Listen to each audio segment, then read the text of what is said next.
आई आज बात कईल जाव की कई से अलग अलग प्रकार के विटामिन बी कैसे बुजुर्ग के शरीर के मजबूत अवुरी स्वस्थ राखेला। त आई बिना देरी कैले शुरुआत कईल जाव।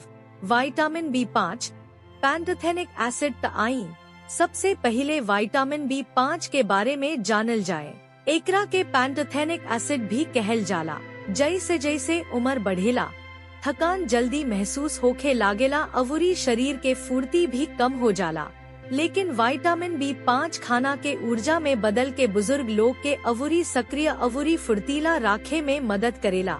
इहे ना इस शरीर में मेलेटोनिन हार्मोन के उत्पादन में भी मदद करेला, जवन की चिंता के कम करेला, अवुरी दिमाग के शांत राखेला। ऐसे बुजुर्ग लोग के हरियर सब्जी, शकरकंद, अंडा, अवुरी दही खाए के सलाह दिहल जाला ताकि शरीर में विटामिन B5 भरपूर मात्रा मिल सके। Vitamin B6 पिरिडॉक्साइन। अब विटामिन B6 के बारी बाद जवना के पिरिडॉक्साइन भी कहल जाला।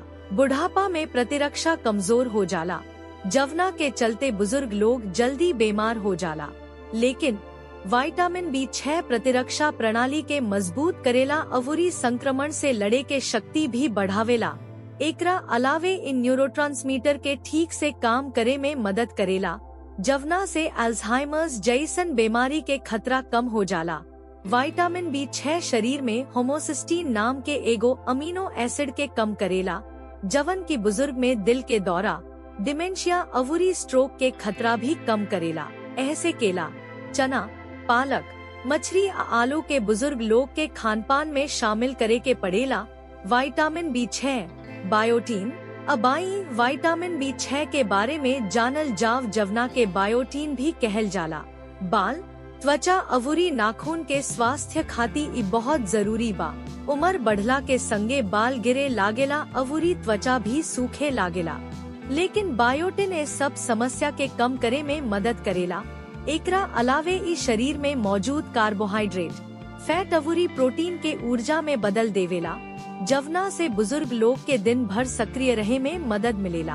त बुजुर्ग लोग के बायोटीन से भरपूर खाद्य पदार्थ जैसे बादाम, अखरोट, अंडा, शकरकंद, अवुरी दूध खियाई।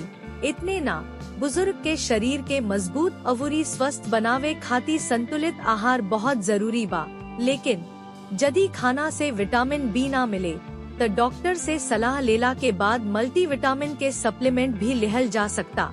अगर रउआ सबके ई वीडियो पसंद आयल तो लाइक करी, अपना दोस्तन आ परिवार के बीच शेयर करी, आ चैनल के सब्सक्राइब करे के मत भूली।